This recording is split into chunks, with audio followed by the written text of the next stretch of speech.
The crimes are on page 124. And you see here, I'm going to give a list of criminal law violations that have likely to occurred. And so I've got a bunch of them here. And then I've got a bunch of civil law violations. Now, it's important to note that this list is nowhere near complete. It's also important to note that some of these crimes are wrong. That I was compelled to submit this complaint by circumstances in my life. I was compelled to submit this complaint before I had it finished. And I wanted to do all the work for the authorities that I could up front because I really, really badly needed their help. And so I had researched the specific statutes that have been violated in the U.S. Code and the North Carolina General Statutes. And the main one that I can recall that I put in wrong was that I put that a crisis counselor named Allie Rowe had committed a federal crime of perjury. And what happened there is, again, I'm disabled, and it's like I'm scurrying to put this together, and it's murder on me. Every last thing that I do is murder. And due to my handicap, I could not find the North Carolina General Statute for perjury. And so I assume that maybe perjury is just a federal crime only, somehow, that the United States of America has jurisdiction. The federal authorities have jurisdiction over all perjury. And so I put in there that Allie Rowe had committed federal crime of perjury. Another thing worth noting about this complaint, is that I was nowhere near finished with it, or that I wasn't finished with it, and I was unable to proofread it due to my PTSD, and so there are grammar errors and typos and misspelled words and misplaced commas all over this thing. Okay, they're all over the place. And that's because these events that I describe here cause me post-traumatic stress disorder, and recalling of these stressing events. Like if I'm going to sit here and go over this sentence right here, which this isn't something that triggered my PTSD, but just say that this was one of the details. It's like I got to go over this. I got to micro focus on one of these incredibly distressing details and say, is this word out of place? Is this word spelled right? Is this comma out of place? And when I would be trying to proofread this thing, my process would be that I would proofread it for about 5 minutes or 20 minutes at most, and then I'll be having traumatic stress reactions, pacing the floor for 2, 3, 4 hours at a time. When I have these traumatic stress reactions, that's what I would do, is pace the floor. I still do that today, as a matter of fact, just not as frequently. And then I sent them a cover letter. So I have them my investigation portal. That was the web portal that I made, and I give them credentials, and I offer them some more details, and I offer to help them.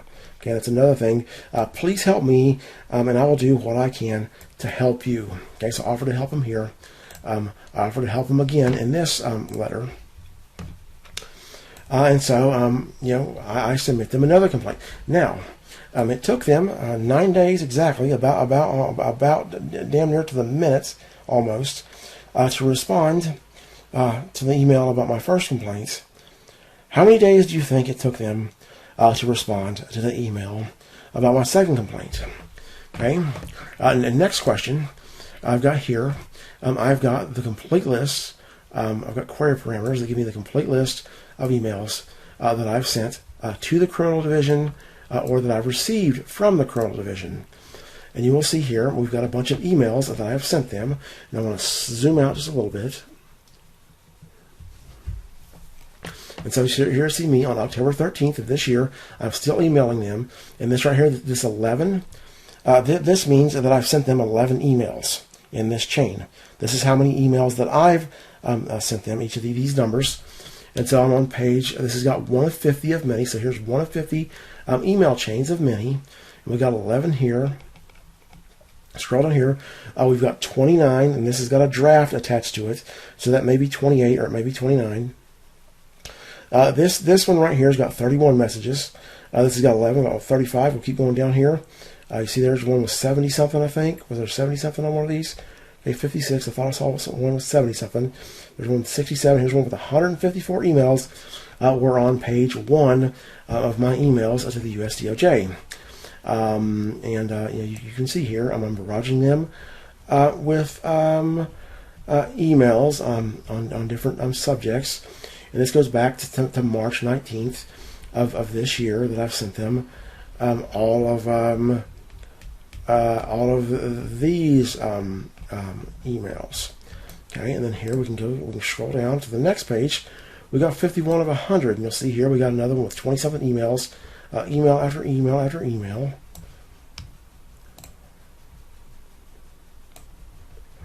Okay.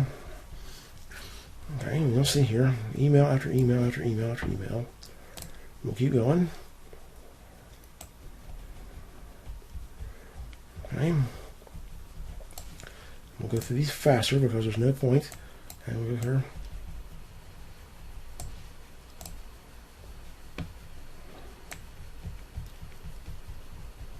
Okay. And we're still, so we're now at 350 messages, with each message having up to 154 at a time. And you'll see back here the messages. I would not send them in batches. I would give them a different subject matter a lot of times. And the first pages I just reply to the same subject over and over and over again. But I run out of subject lines to give the emails, and so I just title them email for such and such date. Okay, so here we keep going, email after email after email. We're going to work our way back until we get all the way back to where we started on that other tab. Okay, and these people are horrible, as you're going to see. That you're dealing with a pack of depraved con men and murderers.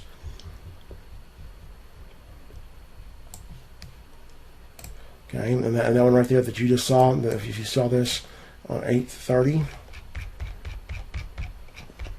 we'll come back to this.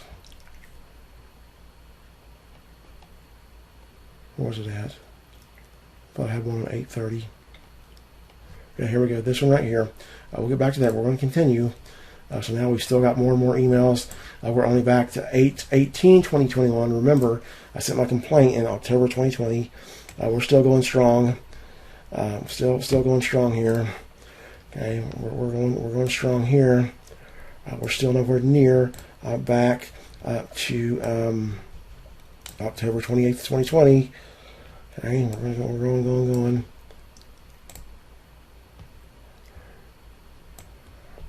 Okay, we're still going. Okay, here we go. We finally, here we go. We've reached the Holy Grail. Well, no, wait a minute.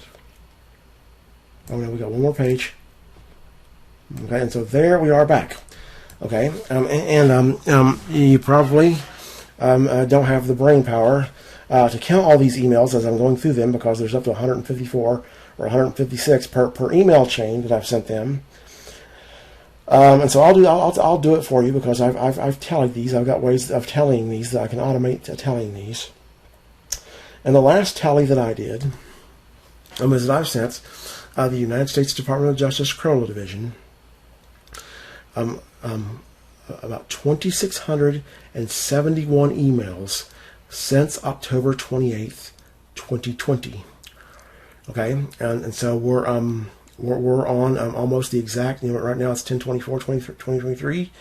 So we're about exactly 3 years, and so you do the math. And that's almost 900 emails a year, averaging. Okay, and going back here, they responded to me in 9 days. How many times? First off, I've asked you the question: how many days did it take them to respond to my second complaint? The next question I'll ask is how long did it take them to respond to any given one of these emails, or all of them? The answer is infinity. They have not answered a single email that I have sent. I am on do not answer mode because I am the end of the world. Okay, what happened is between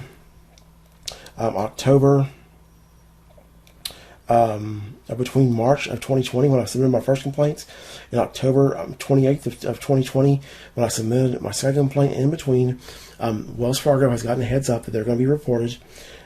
They have went to the United States Department of Justice, and the United States Department of Justice has become privy to this situation.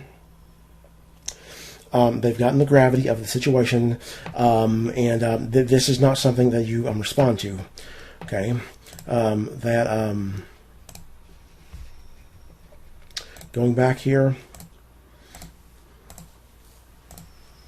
You'll notice here that I send them all these audios. I send them audio after audio, and actually I'll send them some more audios over here. And so I send them tons of audios. I send them text-based communications like emails, PDFs, Word documents. It's like I'm handicapped. At the time I'm sending these in 2020 and 2021, I'm very worried about my life in Charlotte I'm tanking. I'm very worried about getting evicted because I'm having to bum my mother.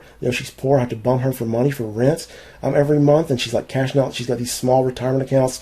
She's cashing out to pay my rents, and it's like my main concern is my life in Charlotte's going to tank, and I need these people to get some justice out of this bank because this bank has handicapped me. I cannot work and pay my bills. I cannot get disability income because they've falsified my healthcare records. That's another thing that's happening, and so I am really, it's like I am suffering like hell, and I need these people's help, and I don't know why they're not helping me, because I need money is the main thing that I need. In this bank, that's all they've got is money. That's all they got going for them. The people at this bank, they got a lot of money, and so that's what I need from them. And in these audios, I will do a variety of things, which by the way, I've sent them now probably about 560 audio MP3 recordings. Okay, probably about these recordings, these MP3s. I sent them about 560 of these, a total of a little less than 4 gigabytes, I would say, of MP3s. I've sent them, easily comprising 200 or 300 hours of audio recordings. Now, as the time has progressed, I've did different things on these audios. I've begged them for help. I've done that. That's been a dominant theme, particularly in 2020 and 21. It's like I beg and scream and cry and plead for them for help. I plead for them to save my life. Okay, I tell them how horrifically I'm suffering. There are audios that I send where I'm screaming at them. I've sent them audios I'm threatening to bomb them. I've adulated them. I've adulated Wells Fargo. I've everything that you can think of. These audios that I've sent, again, hundreds of hours, probably 550, 560 MP3 recordings I've sent them. What do they do with them? Well, they do that. They do the same thing with my audios as they do with my text-based communications. Is they ignore me. I'm screaming and crying and pleading for help and telling them I'm about to die, which that email there where I showed you on August 30, 2021, where I'm saying I cannot take any more abuse. That was around the time that I was sending them emails telling them that I'm almost dying in my sleep over their crime spree against me because what happens.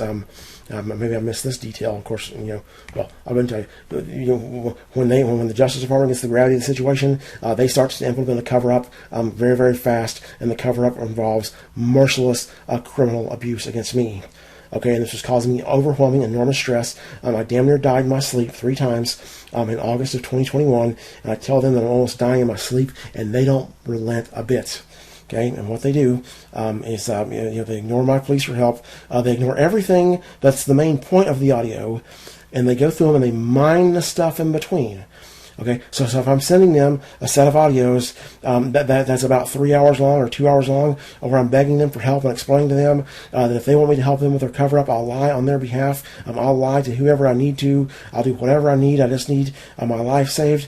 In that series of audios, in between the pleas for help, I'll leak out different stuff, or I'll give some contextual information, or I'll give some background details. There'll be something in there that's useful for them in aiding in their cover-up of Wells Fargo's crimes, or in criminal abuse of me. Okay, so that's what they do. I send them audio after audio, begging and pleading and screaming and crying for help. They mine them for information they can use in criminal abuse against me, and it's like I'm dealing with a cadre of kooks fashioned from Pennywise the Clown. That they're just depraved and evil, and it's unbelievable how they are. That's the level of the situation. These people are literally willing to murder me over this. Okay, they're going to sit there when I tell them I was dying in my sleep. They keep pounding me with crime. A relevant point here about what's happened to me in this dealing with these thugs at the United States of America. Is that Wells Fargo outweighs me 200 million to 1. Okay, that's roughly the size of Wells Fargo versus me. I have about, or at least when I submitted this complaint, I had roughly $10,000 in assets. They had roughly $200 million. I'm sorry, $2 trillion in assets. So they outweigh me by a ratio of 200 million to 1. Okay. And then, with their extended network, with all their employees, all the people they know globally, all their attorneys, it just magnifies. My network is tiny because I'm a loner. I don't have an extended network of people that I can use for stuff. And so it's like, these people are way bigger than me. I've built a hell of an investigation. I turn them over to the only people on earth who have any capacity to hold them accountable at all. I turn them over to the United States of America. Okay, the United States of America jumps in the dog pile and begins to master me with merciless, demeaning, cruel criminal abuse. And the situation I'm in is I can't contact the Emperor of the world and report the United States of America to the Emperor of the world and have the Emperor of the world hold the United States of America accountable. Okay, there is no Emperor of the world. The closest thing that we have to an Emperor of the world is the United States of America. So if I'm going to get help out of this, if I want to get these people to do something, I have no choice but is to go right back to the people that unendingly commit crimes against me. Okay, so I've got to sit here, for years and beg these people for help because I'm going to die. I can't take care of myself. I'm severely disabled. I've got to get justice out of this. And it's like I've got to somehow appeal to some humanity in these people that does not exist. That's the futile quest that I'm on. And this is a really, really, really convenient situation for the Justice Department, for Wells Fargo, because, again, in my panicked communications, as I'm disabled, I can't help but inadvertently give off clues in what I send them as to what I'm up to. So they've got a continuous stream of useful information they can use to knock the hell out of me and to destroy me and to criminally abuse me and to terrorize me to no end. Now, another point that I'll make is that I've sent them, like I say, it's right now it's probably closer to 2,700 emails I've sent them. The last count was about 2,671 emails since October of 2020. I've also sent them maybe 10 or 15 emails from a live.com email address that I have. I've sent them 5, 10, or 15 from a yahoo.com email address that I have.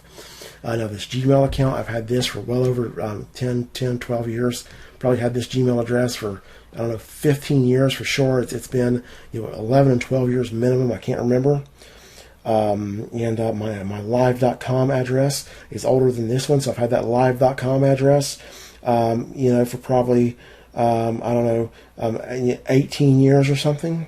Now, the Yahoo address is a newer address, and the reason I bring up how long I've had these addresses is that email addresses that are long established do not go to the spam box in people's emails. Okay, that the email clients use the length of the history of the email being established as a gauge of if it's credible or if it's spam.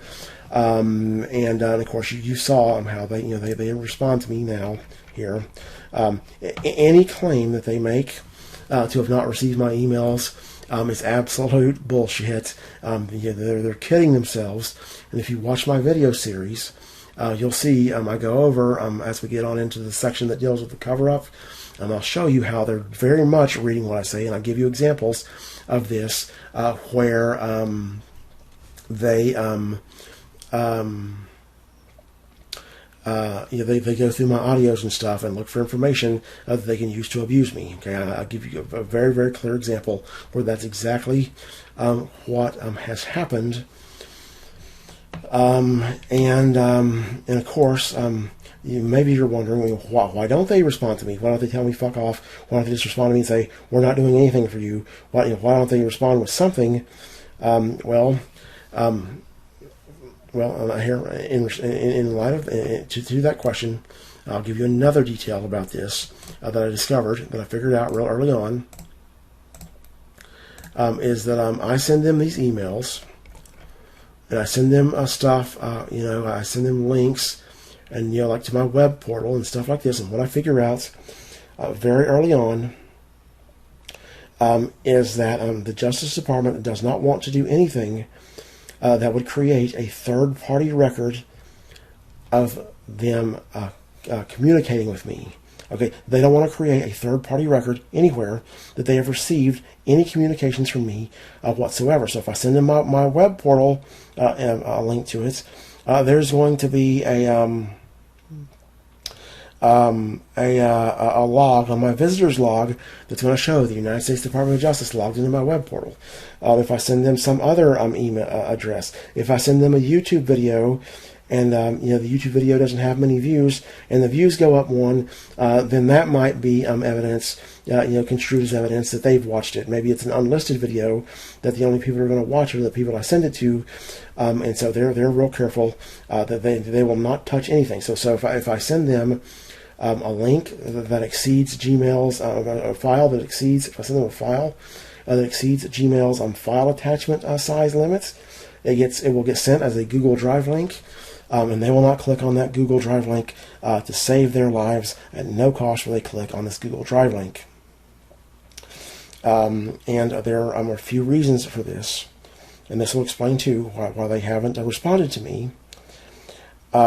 Is that if I have a complaint against a company and I submit it to authorities who have the proper and appropriate jurisdiction over those crimes, that frees up news reporters. It gives them more liberty in how they can report about the events that I've complained about. That they can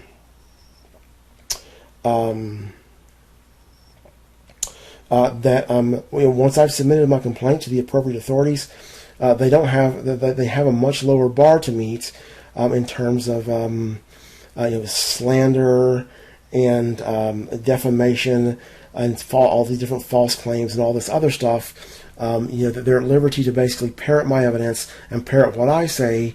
Whereas if I haven't submitted a complaint to the appropriate authorities with the proper jurisdiction, then they have to kind of like walk on eggshells, and they're restricted in what they can do.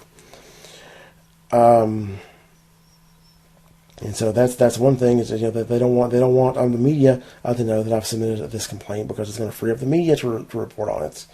The second thing is that they just don't want anybody to know. They want have any record whatsoever that they've ever received this complaint. Okay, because if they've received this complaint, then they've got to do something with it. Okay, and the something with it to do.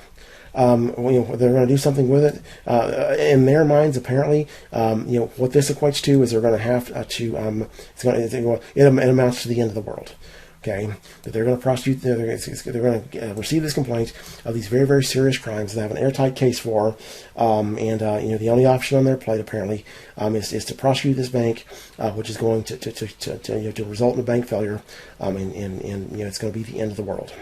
Okay, so that's the short answer, or the long answer, whatever answer you want to call this. I am on do not answer mode because I am the end of the world, and they will not do anything that remotely creates a third-party record of them receiving a communication with me. And that's why when I send these audios, you'll notice I send them 2 at a time, at different times. I send them, send here, I send several. I deliberately sent them. And I didn't know why this was. At first, I didn't know why this was that they didn't want a third-party record created. I thought it was most likely because they thought I was talking to the media, and the media is like a nuisance, and so they didn't want the media on this or something like that. But whatever it was a little bit of a mystery to me. But I just decided, I'll send them. I got to communicate with them, so I would send them audios that were chopped up into small enough increments that they could be sent as an attachments that the Justice Department could download them to their own computer, and there would not be any third-party record to create it. Like I'm accommodating them. And I'm trying to think if there's any more points to be made about this.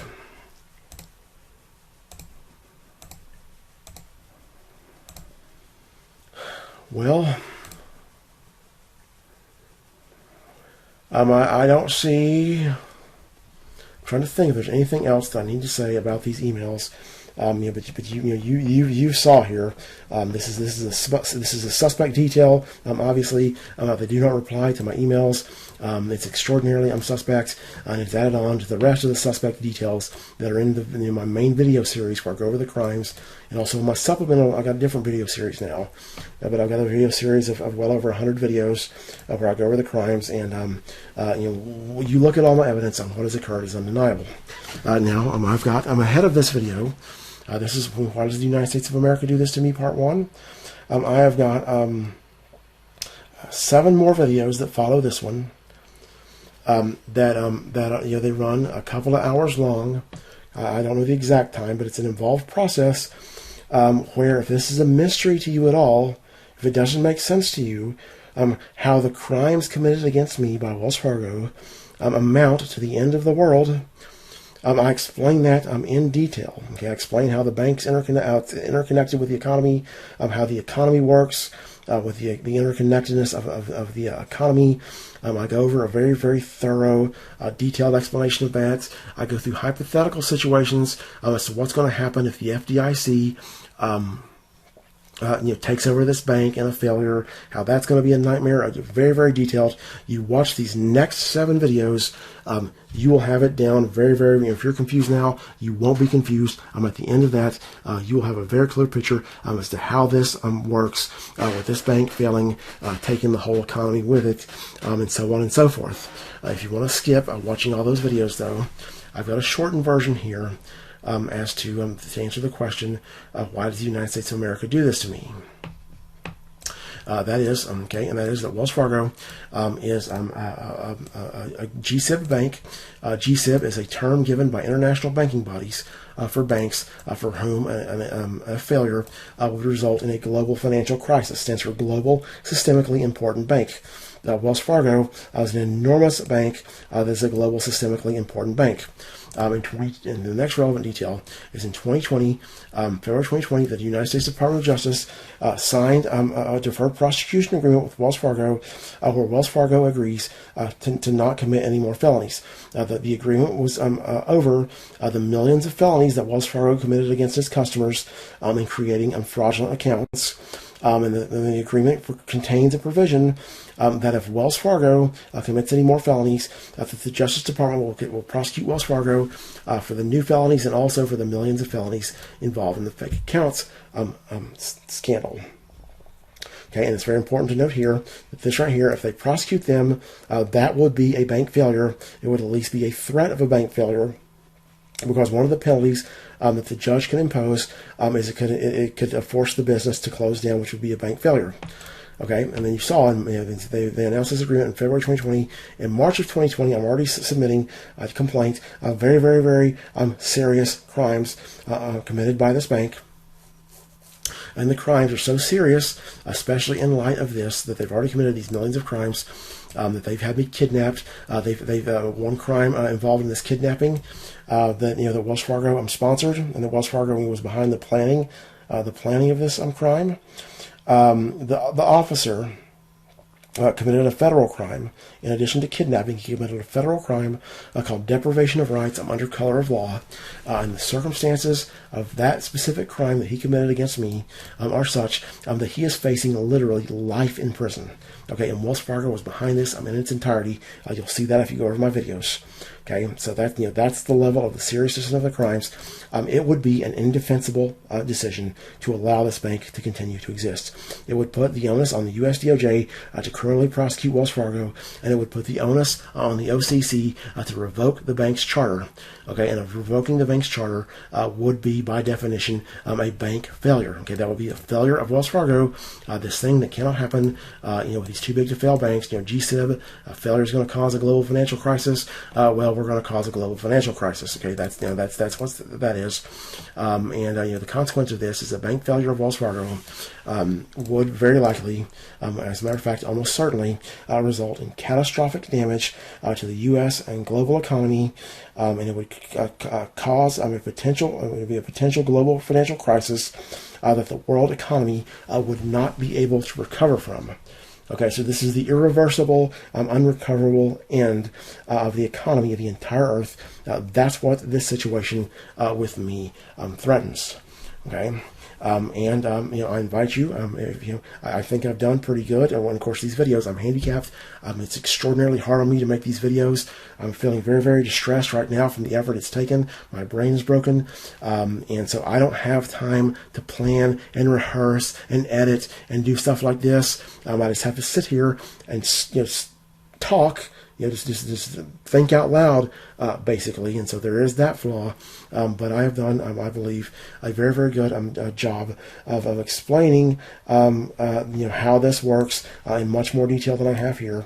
And so if you have any confusion, you've got some time to spare, maybe you watch one video a day during your lunch break, or something like that. That you go through the rest of these this series of videos, total of 8 videos, 7 following this one, and you'll get it. You'll know what I'm talking about. It'll all make sense to you.